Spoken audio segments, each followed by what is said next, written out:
At least 15 people have been killed due to Tropical Storm Florence, which has devastated the Carolinas and continues to pose a threat to those in its path. It's been reported that, so far 10 have been killed in North Carolina beginning Friday, when hurricane-turned-tropical depression Florence first made landfall.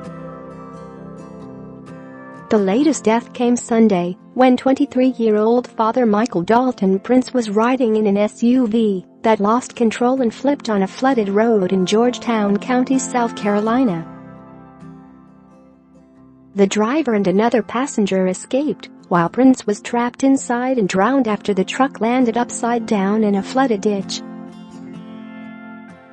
The first reported Florence-related death came Friday night, when a 61-year-old woman crashed into a fallen tree.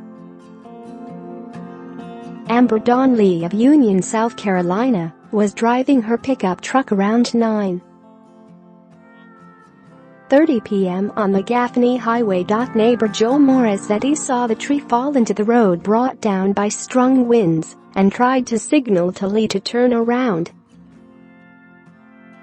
Morizzetti stood behind the large fallen tree, flashing his flashlight, and though he got one motorist to turn around, he was unable to get Lee to stop. He said the roof of Lee's pickup slammed into the tree, which authorities say was suspended about 6 feet in the air. The front of the truck was thrown into the air before crashing back down. Lee was pronounced dead at the scene. Around the same time Friday night, Lesha Murphy Johnson, 41, and her 7-month-old son Adam were trapped inside their home in Wilmington, North Carolina, after a tree fell onto their roof. Firefighters frantically tried to lift the tree so they could escape, but were unable to do so, kneeling in a circle of prayer after it became apparent there was nothing further they could do. The baby's father, Lawrence, was rescued and taken into an ambulance, but police declared the mother and baby dead at 2:30 p.m. The National Guard was then called in to remove the shattered tree. Murphy Johnson's death was confirmed to Daily Mail. Calmed by her ex-husband, who was shown her ID by authorities and asked to identify her. Share this article. Share authorities confirmed Sunday that a married South Carolina couple died of carbon monoxide poisoning from running a generator inside. Mark Carter King, 63, and his wife Deborah Collins Ryan, 61, of Lawrence, South Carolina, were killed by inhaling carbon monoxide, authorities said.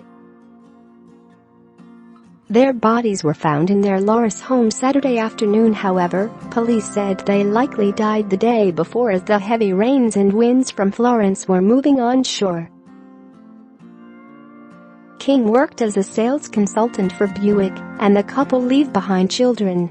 The remaining victims of the Florence's wrath have yet to be identified, but include a 78-year-old man who was electrocuted in the rain while trying to connect extension cords for a generator in Lenoir County, North Carolina.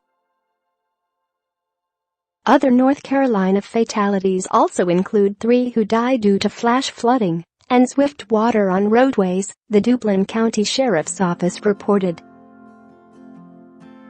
In Kinston, a 77-year-old man was found dead outside of his home, possibly after having been blown over by the wind while checking on his dogs, officials said. A husband and wife died in a Fayetteville, North Carolina, house fire Friday. According to Pender County Emergency Management Director Tom Collins, a woman in Hampstead, North Carolina, died of a heart attack Friday morning. Emergency crews were unable to get to her because of a downed tree in the road after 911 was called to the home. Operations were stopped when a tree branch fell, shattering the windshield of the machine used by emergency crews to clear a path to get to the woman. In Wayne County, an 81-year-old man died when he fell and struck his head while packing to evacuate Friday. Floodwaters are still raging across parts of our state, and the risk to life is rising with the angry waters, North Carolina Governor Roy Cooper said at a midday news conference Sunday.